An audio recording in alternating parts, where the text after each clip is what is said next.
Hello everyone, so I'm going to start today the computer programming SWAE 3306 chapter number 5.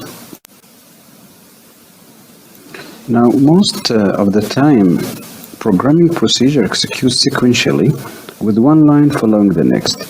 In this example here we have a programming code that consists of 6 lines of codes. By standard coding, these 6 lines of codes will be executed one after another one, which means that the second line will be executed after the first line, and the third one will be executed after the second line, will be followed by the fourth one, and then the fifth line, and it will be finished by executing the last line, which is line number 6. The question is, if we need to execute, for example, line number 3, before executing the code line number 2, can we do this? By this standard coding, we cannot do it. However, we can do this by following the decision structures procedures. It controls the program flow because the decision structures give the computer a brain, more or less. It gives the computer multiple blocks of code and the ability to select the block of code to execute.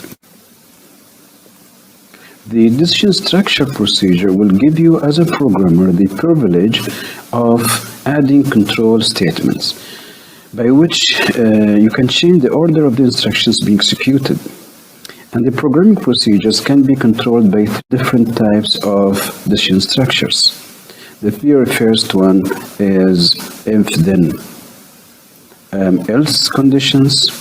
The second type is select case. We will start with the first type of decision structure to control the program flow, that is if-then else conditions. Before going ahead and discussing the if-then else structure, let's bring back again the conditional and relational operators, because these are very important and we're going to use them a lot in the decision structures.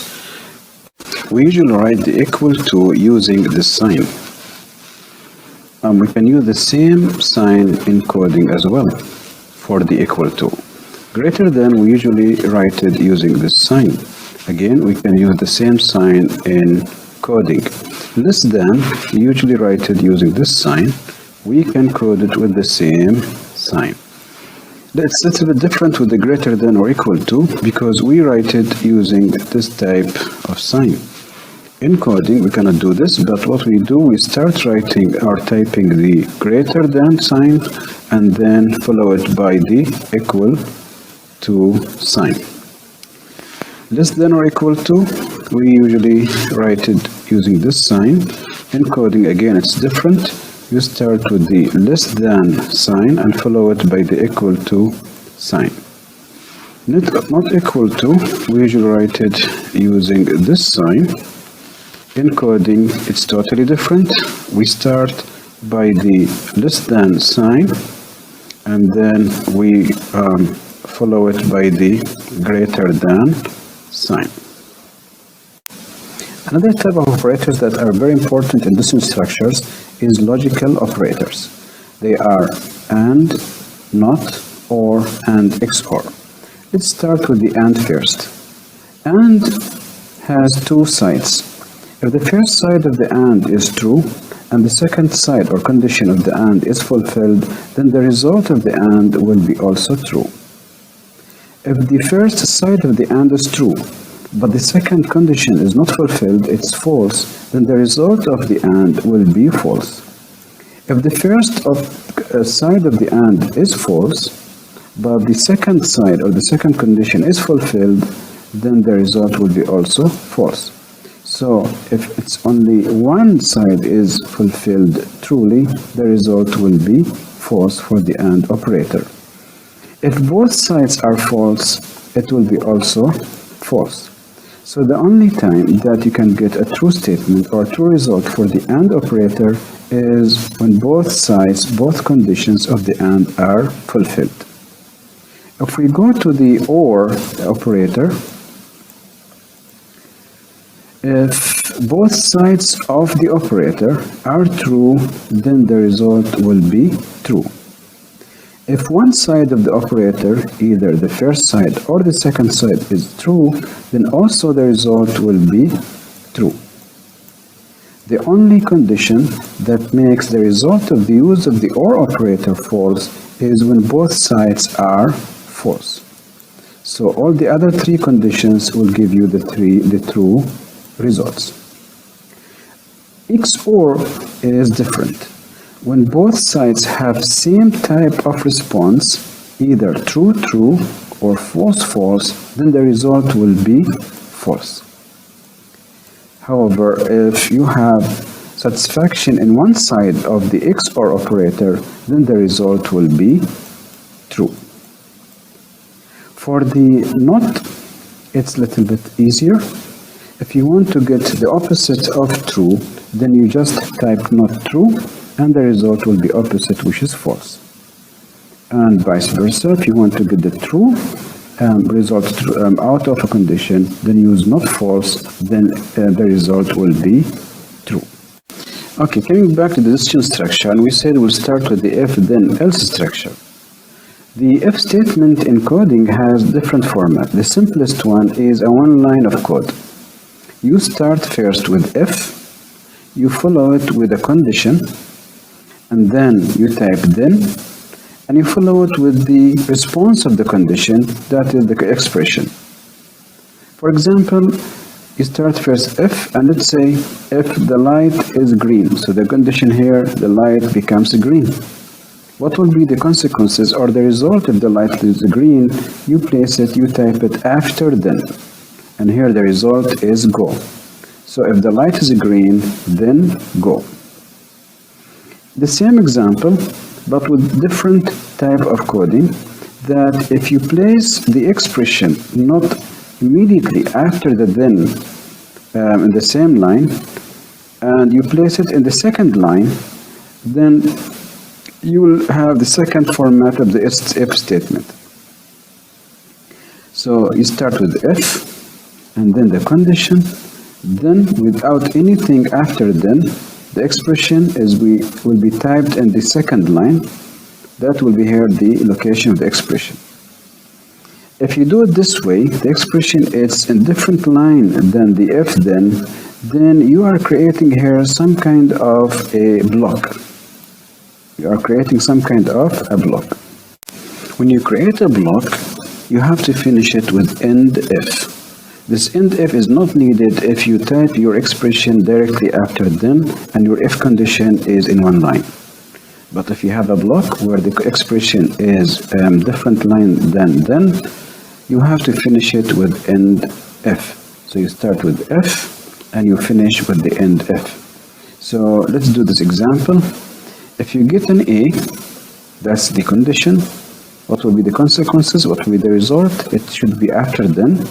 But this result, this condition, or this expression will be typed not immediately after then, it will be typed at the second line.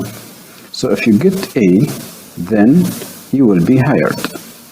Now, since the expression in the second line, we are creating a block, and if we are creating a block, we have to finish it by end if. What if we have two different responses for same condition? If we have two expressions or two different consequences or responses for the same condition, then we can separate the two expressions with an else. So we'll have if condition, then our first expression in the second line, then else, and the second expression in the next line. And obviously we have a block here, we have to finish it with end if. For example, if a parameter A is greater than parameter B, then the statement is true. If the parameter A, the condition, if parameter A is greater than parameter B, then we should show the output statement as true. But what if the parameter A is less than parameter B, or A is equal to parameter B? Then obviously the statement should not be true, it should be false. So we have here two responses. One for this condition. Is A greater than B? If this condition is fulfilled, then the expression, the result is true. This condition is not fulfilled, whether it is less than or equal to B, then we have the second expression or result after else, that is false. Again, we have here the block, so we have to finish it with end if. Now let's say that you have different conditions, and each of these conditions, they have their own different expressions. Can you use the if then else structure to code it? Yes, you can.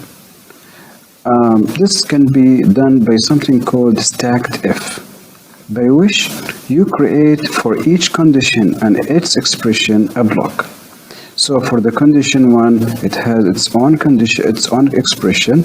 You start by opening the block with if, and then you finish it or you close the block by end if. Second condition, you start again with if, with its expression result, and then you close it with end if. Third condition, you started by its own block with if. Then what is the condition and what is its response or the expression, and then you close it by end if, and the same for the second, for the fourth and the fifth conditions. So here we have 1, 2, 3, 4, 5 if structures that you can write them or type them underneath each other. That's called stacked if. But a question can be like, instead of stacking the if blocks underneath each other, can I have one block, complete block of if condition inside another block of if condition? The answer is yes. You can do this. And if you will do this, this will be called a nested if. So for example, let's say that we have two conditions, and these two conditions, they depend on another condition to take place. How can you code them using the if then else structure? The very first thing you do is you create a main block. That is for the condition where the second and third condition depend on it. And then you create two sub-blocks inside this main block of the if then else structure. The first sub-block is for the second condition, and the second sub-block is for the third sub-condition. So if the condition 2 has been fulfilled, then either its expression 1 or expression 2 will be resulted as an output. No, with the else for the main block of the if condition, then this third condition will be taking place, and its expression, either the third or fourth, will be resulted in the output. Now there's another way to code the nested if. Instead of having too many end ifs in for the if then else structure, you can use else if. If you are using else if, then there is no need to use end if every time for the sub-block of the if. All what you need to have is only one end if for the very first starting if line of statement. So for your first condition, you started with if, then its expression. For the second condition that depends on the first condition, instead of having it as an if, starting it as an if, you started with else if, and then include its expression. And there is no need to finish it with end if, since you start with else if. Third condition that also depends on the first condition. If you started it with else if, no need for end if, just type what is expression if it's going to be fulfilled.